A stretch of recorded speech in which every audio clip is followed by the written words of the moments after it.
न सोना चाहिए इतनी गहरी नींद में तुझको, न सोना चाहिए ए मुसलमान, अब तुझे बेदार होना चाहिए। इतनी गहरी नींद में तुझको सोना नहीं चाहिए। शायर इस्लाम বলছেন তোমার এই সময়ের যে ঘুম, গহরি নিন্দ, মানে এমন অবস্থায় তুমি শুয়ে আছো, ঘুমিয়ে আছো যে 10-10টা মানুষ তোমাকে সকাল সন্ধ্যা উঠাচ্ছে, তারপরেও কিন্তু তুমি উঠছো না, যাচ্ছ না। তার মানে কি শায়রে ইসলাম বলতে চাইছেন তুমি নিজের আখিরাতটাকে ভুলে গেছো। মানুষ যখন ঘুমিয়ে যায় তার অবস্থা এমন হয়, কোন মানুষটা আমার বাড়ি আসছে, কে যাচ্ছে, কেউ বেরোচ্ছে, কে কখন এলো, কে কখন গেল, তার সমস্ত তার কাহিনী কিছুই সে বুঝতে পারে না।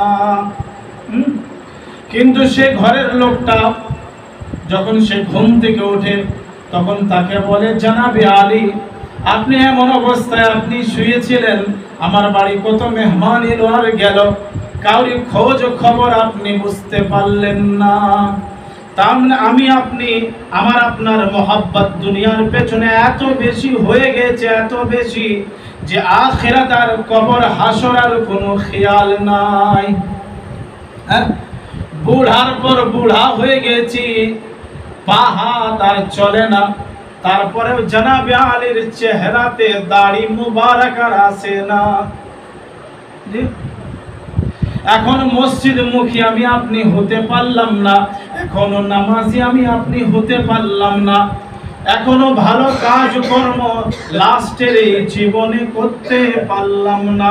তার মানে হচ্ছে বিরাদরানে ইসলাম, আমার আপনার কবরে আখিরাতের কোনো খেয়াল নাই। বান্দার খেয়াল সেদিন হবে যেদিন পানি গলা থেকে আর পার হবে না, যেদিন হসপিটালের বেডে আমি আপনি শুয়ে থাকবো, জবান থেকে আপনি আপনি বার হবে, আল্লাহ আল্লাহ আল্লাহ, তুমি একবার আমাকে সময় দিয়ে দাও, একবার আমার শরীর স্বাস্থ্য বানিয়ে দাও, আমি ঠিকঠাক যদি একবার হয়ে যাই, চলাফেরা একবার যদি আমি করতে পারি, লোকেদের সাথে উঠা বসা একবার যদি আমি করতে পারি মাওলা, আর এক ওয়াক্তের নামাজ আমি ছাড়বো না। তখন বললে হবে? আর হ্যাঁ, তখন হবে? বিরাদানা ইসলাম, তখন তো গলা থেকে পানি আর নিচে যাবে না, আমার ইন্তেকালের খবর মহল্লা মহল্লায় ছড়িয়ে যাবে, তখন কিন্তু সে সময় কাজের আর হবে না। ওই জন্য শায়রে ইসলাম বলছেন, ইতনি গহরি নীंद में तुझको सोना नहीं चाहिए, इतनी गहरी नींद में तुझको सोना नहीं चाहिए ए मुसलमान, अब तुझे बेदार होना चाहिए। এবার এই সময় এসেছে তোমার জেগে যাওয়ার। হ্যাঁ, ঘুমিয়েছিলে, তোমার জওয়ানি অবস্থা ঘুমন্ত অবস্থায় কেটে গেছে। হ্যাঁ, 40 থেকে 42 বছর সেই সময়টা তুমি এই দুনিয়ার পেছনে মাল যা দৌলত হাসিল করার জন্য তুমি ভুলে গিয়েছিলে আখিরাতকে, কিন্তু আর তুমি ভুলে যাও না, এবার তুমি জেগে যাও। কেন? তোমার রাস্তা এবার আসতে লেগেছে, সেই পথ, সেই পথেই তোমাকে হেঁটে আসতে হবে, আর সেই পথেই গিয়ে তোমাকে আল্লাহকে তালাশ করতে হবে, আল্লাহর জাতকে তোমাকে খুঁজতে হবে। আর শেষ সময় নাই, মানে জওয়ানির শেষ সময় তোমার কি হয়ে গেছে? পেরিয়ে গেছে। এই সময়টা হচ্ছে তোমার আখিরি আর লাস্ট মঞ্জিলে পৌঁছে যাওয়া। তুমি এবার কি করো? নিজেকে জাগিয়ে রাখো। তার মানে দ্বীন ইসলামের পথে এবার তুমি হেঁটে হেঁটে চলে আসো, দ্বীনের দিকে তোমার নিজের অন্তরকে মাইল করে দাও। आगे शायर इस्लाम बोलছেন इस तरह इस्लाम फैला या बुजुर्गों ने तेरे।